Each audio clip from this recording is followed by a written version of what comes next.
Thank you, Frank and Ed, for your kind introduction. And thank you, my friends and neighbors, for joining me today as we take back our country.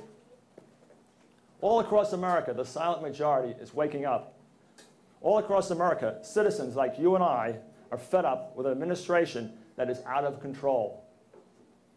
An administration that has imposed a health care bill that most of us never asked for. An administration that tried to impose a cap-and-trade bill that would not only increase the price of new homes, but could create another financial mess like the subprime mortgage disaster.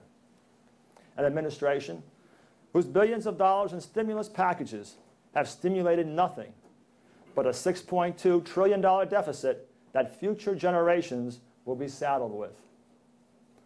An administration that supports amnesty for illegal aliens and has the goal to try to stop the state of Arizona from enforcing the very immigration laws that should be enforced by the federal government.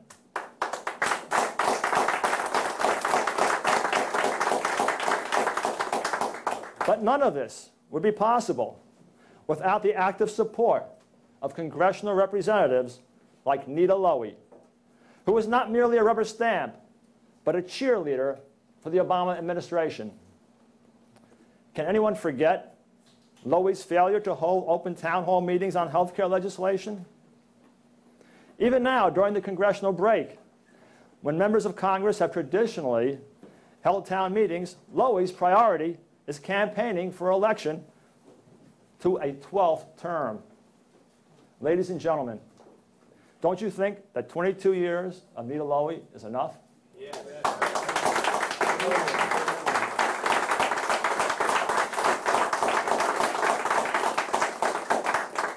We can't afford another 2 years of Nita. We need real economic reform, and we need to help American citizens get back to work.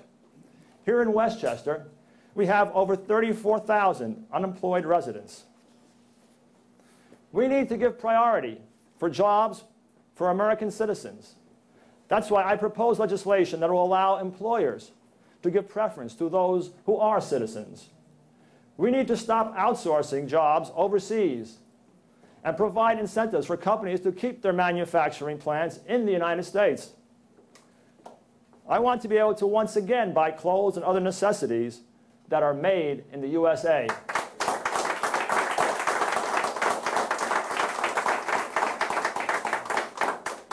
We need to put a cap on the outrageous rates that are being charged by credit card companies, some of which receive billions of dollars in taxpayer-funded bailouts. If elected, I will support a cap on credit card rates of 15% over the federal funds rate, which is currently less than 0.2%. No one should have to pay more than 15.2% interest, especially when most of us are receiving less than 1% on our savings accounts. These savings, if spent on American products, would likely contribute to a true stimulation of our economy. Nita Lowey has voted against immigration control and in favor of affirmative action. Illegal immigration is a growing problem in our communities. Free education for illegal alien children is overcrowding many school systems, requiring special language classes, and increasing our school taxes. If I am elected, I will see to it that illegal aliens who are convicted of crimes are deported immediately upon the completion of their sentences.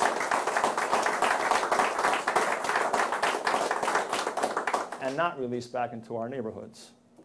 Affirmative action plans in businesses and colleges which provide unfair advantages to some while penalizing others must be abolished. When hiring and promotions in police and fire departments are not based solely on merit, our public safety is placed at risk. I have led the opposition to the Westchester HUD housing settlement, and, if elected, will introduce legislation that will stop its implementation.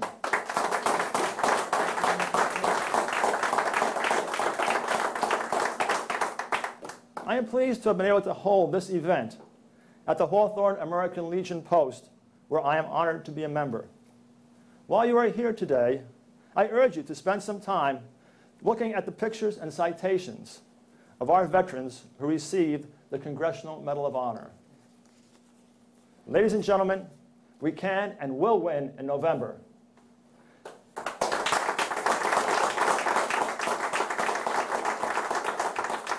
According to the latest Rasmussen political poll, most voters continue to believe it would be better for the country if the majority of Congress is thrown out this election.